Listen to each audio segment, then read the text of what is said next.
When you're able to be harmonious within yourself, within your connection to other people, within your environment, and with your connection to consciousness itself, life supports you. And this is kind of a strange topic because it begins to imply that the universe is actually aware. It begins to imply that our existence isn't just this sort of like physical kind of 3D world, but that reality itself is this alive, intelligent, and aware kind of like organism. And I kind of want to bring this idea to your attention because not only is it something that you can become directly conscious of for yourself, but it's something that is just very valuable. It's something that is inherently fulfilling to really realize that the world is consciousness. Consciousness isn't a separate thing from your internal world or the external world or any of this stuff. This pure intelligence is metaphysical. It's not just something that I'm inventing right now because I'm some spiritual new age nut, but it's actually something that any human can become directly conscious of for themselves without needing to believe in any dogma, any tradition, anything whatsoever. So essentially, when you're present, authentic, regulated, grounded, and in rhythm with life, it supports you when you're not resisting it, when you're not fighting it, when you're not avoiding it.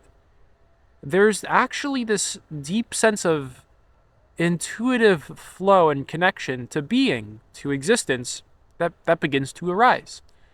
And you could actually detect that, like, I have to surrender to this flow.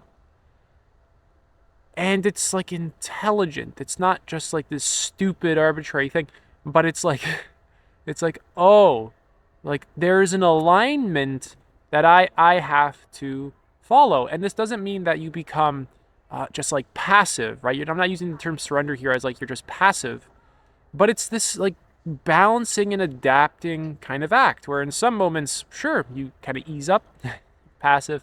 Some moments you're more assertive. It's kind of like driving where, sometimes you got to stop at a red light and you just kind of got to wait there and then you can go. And it's like you're constantly adapting. So when you're simply allowing all of you to simply exist openly with acceptance, this actually shifts your perception. Because essentially, the way humans actually exist right now is in a very sick way, a sick and delusional way, where we're actually always tense. A lot of the ideas that float around on the internet are blatantly toxic. They kind of lack a big picture understanding of things like human nature or the nature of reality. They can be closed-minded, dogmatic, ideological, etc. So when you're actually able to just allow the full spectrum of yourself to exist with acceptance and integrate it, the way that you also relate to the external world changes. You can actually integrate more ideas from various traditions, various systems of thought, become far less dogmatic. And not only that, but when you really take this deeply, your direct perception of reality actually shifts from one of separation to one of unity. Because there is no actual separation in direct experience. Everything is totally one. There's not any kind of boundary existing. Every boundary is constructed by the mind for practical survival purposes. Right? This doesn't mean that we throw away all those constructs, right? We can still use them. I'm using them to communicate language as a construct. But it's more so that we can kind of see beyond it. We're not just stuck in it. So a lot of the tensions that exist in our body, in the soft tissues, actually influence our perception. They make us feel like we are these hard, rock-solid humans, when in actuality we're very fluid, constantly changing beings. Energy's constantly moving through us. And then we project our self-image, our unconscious self-image, onto the world. We take ourselves to be this sort of like hard, fixed, rigid, unchanging thing, and then we interpret the world like that. We think the world is full of these like kind of like dumb objects that are just like fixed, rigid, unchanging. And the second you're able to actually loosen up a little bit, right? The second you're open enough, fundamental consciousness just makes itself known to you. This more fluid way of being, this more sensitive way of being, by sensitive I mean aware and attuned, right? This way of being naturally starts to emerge. The second a lot of your inner tension and inner turmoil kind of starts to relieve itself. So essentially, we're projecting our own state of being onto reality, and we don't know that we're even doing that. And there is simply more accurate perceptions of reality than other perceptions. Not every perception is equal in the amount of truth that it actually holds. So moving on, I have this point that life is intelligent and conscious, and this can seem like some kind of dogma to believe in, some kind of ideology to believe in, but I'd really recommend that you look into something called spiral dynamics, ego development theory, the work of Ken Wilber, integral theory, because it basically shows how the ego and the human sense of self develops, and all these models do. And at the higher levels, it simply becomes organic for them to perceive life as intelligent and conscious. Not as a matter of dogma, but as a matter of their lived experience of life, their most direct experience. So this isn't some dumb mechanical physical world that we find ourselves living in. Reality itself is intelligent and alive. Reality itself is aware. Awareness isn't something generated by the body-mind, but awareness is something that's non-local. Awareness is something that is completely permeating every single aspect of our experience. But again, our actual tension that we hold in the body forms this deep contracted sense of self. The ego is kind of this constricting, contracting force. And once we're able to kind of like open up a little bit and let go of that, we kind of return to our natural open state. Right? We kind of just develop the ego. It's like this kind of shell for protecting us and navigating the world in childhood. But then by the time we're adults, it creates a lot of unnecessary suffering. It creates a lot of unnecessary struggle. It makes life way harder than it actually needs to be, etc. And the second we're able to kind of begin to just let go, just ease into experience and just like really inhabit our body, live from within our body, right? Really just be present within the body. The second we make that kind of deep inward contact, fundamental consciousness just naturally begins to emerge. This shift in perception naturally just begins to emerge. And ultimately, consciousness is beyond perception. It's not something that you see, hear, smell, touch, taste, etc. Think. It's the very phenomenon. I don't even want to call it a phenomenon, but I will. Limitations of language. It's the very phenomenon that gives rise to the experience of perception, essentially. So when you learn to move with life and not resist it, it actually supports you. The more you open to life, the more you can surrender to it, the more supported in your journey you are. And this is really difficult because a core part of this is really listening to yourself. It's really listening to your intuition, your instincts. It's really integrating all the different aspects of yourself, your thoughts as well. Right? In the spiritual sort of like domain, there can kind of be this like anti-mind, subtle sort of thing going on. But really, it's kind of ridiculous. It's an integration of all of them. It's an integration of mind, thought, feeling, intuition, etc. Because you're always going to be thinking for the rest of your life. You're going to be thinking. You want some accurate thoughts. You want some high quality thoughts. You want a mind that works well. You want a sharp mind, ideally. So again, the more you open to life and the more you can surrender to it, the more supported you are in your journey. And if you don't have this ability to really trust in your own self, trust in the most natural and organic and authentic aspects of yourself, essentially you're going to turn away from them. Your ability to surrender and open up is not really going to be there, and you're going to be a little bit too afraid to do that. Right? Your nervous system is going to signal danger every time you try and do that, and it's sort of like this subtle delusion, actually. Right? Unless you're really in some deep state of danger, but most of the time, you're not. Most of the time, you're very safe to just be open, surrender, open up. But of course, egoic mechanisms that exist inside of you make that difficult. They make life an unnecessary struggle.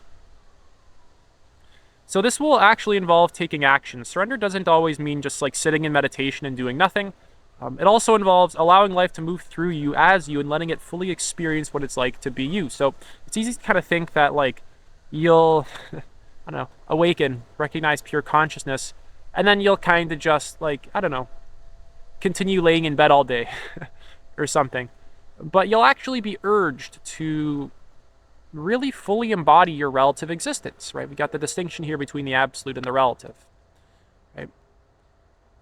It's really going to urge you to fully be grounded even in the relative human experience. It's not a repression of it, it's a transcendence of it and an inclusion of it, where you're operating within it, typically in a far more healthy and integrated way, while also not being stuck in it. You recognize that your inherent nature is just totally free consciousness. It's freedom to even exist within its self imposed limitations. Moving on, this kind of work, really, it's going to bring out all your fears, closures, avoidance, and trauma so you can fully open and trust it. But it will support you in that too. So to your kind of like nervous system when it's signaling, danger to you, right? It's like you don't feel safe enough to open up essentially, right? And this happens even with your internal world. You're afraid of all these internal parts of you that you're most likely very safe to really begin to process, examine, and just kind of open up and to meet them more with a sense of an open heart, right? In a very grounded way. If you have serious psychological issues, right, it's great to consult people, right, actually like work through them with people in a safe container, right, and ensure that they're actually skilled enough to help you, because a lot of people aren't, right? But essentially, odds are, right, I'm speaking to a general audience here, odds are you're safe to open up, right? You're safe to open back up, especially when you're ready. So if a part of you is closed and it's not ready to open up, you don't have to force it to open, but you got to establish trust with that part of you. Because the human mind isn't just like this one sort of thing, it's also made up of all these parts, right? We have like even like sub-personalities. So essentially, when you have a party that's very closed, you got to kind of treat it like a scared kid who's frightened. You have to establish trust with that kid, continuously make them feel secure and safe. And the second you're able to just give security and safety and connection to that part of you, it naturally starts to open up. Second, it can get its survival needs, right? It can start to open up. Because when it doesn't have that stuff, it feels unsafe. It feels rigid. It feels like something can attack it. It's on high alert. Your nervous system is signaling danger, right? So don't let yourself remain in emotional reactions of closure unconsciously forever, essentially childhood wounding. Because a lot of our closures are like many-year-old reactions that we've just played out over and over again to the point where they become entire parts of our personality that are very inauthentic, and they're kind of just like this sort of protective and avoidance mechanism. And essentially, relating from those areas in that kind of way isn't very comfortable. It feels like you're kind of wearing a mask. It doesn't feel open. It doesn't feel true. It doesn't feel honest. It doesn't feel like a real expression of yourself. It kind of feels like a subtle suppression of yourself and a subtle avoidance, typically because there's a stuck part of you that's just kind of contracted and ultimately afraid. Moving on, allow yourself to process your patterns of protection and open back up to patterns of connection to yourself, others, the environment, and just pure consciousness. So essentially, it's like your patterns of protection are just protecting you essentially from inner pain. Right? And a lot of this stuff can be very innocent. It's like feelings of shame, feelings of guilt, just what was too hard to process as a young child, and it's kind of habitually leaves us closed, right? And then the ego really starts to form around these kinds of things. And I'm really just encouraging you to really begin to just kind of look into that stuff, right? Not in a super perfectionistic way, but just in an honest and grounded way that begins to kind of open you up to the complete magic of existence, the utter magnificence of this present experience, the utter intelligence of this present experience, the utter beauty of present experience. And it really is beautiful. Like the very nature of it is absolutely profound and liberating. So when you're able to really be aligned with yourself, when you're very connected to yourself, when you feel safe just inhabiting your body, life has your back. When you're really just courageous enough to act in alignment with yourself, to even be saying your true opinions, following the path that really aligns with you, following things that really call to you, you can trust those things and you're more than safe to trust them. Even if they give you a little bit of disapproval from other people, this doesn't mean people are just going to love you and approve of you, and then you'll get all this, stuff that your ego wants. Maybe you do, maybe you don't. That's life, right? It doesn't mean that you also have to be like chronically disapproved of, or that you can't navigate your financial situation well, your relationships well, or anything like that. It's more so just having the courage to really trust your path. And just as you really ground deeply into yourself in the present, you can really just know beyond thought, but like this deep knowing that reality has your back, that reality itself is just simply alive and intelligent and aware. And it knows exactly what it's doing, and you're safe to trust it. That's it for this video.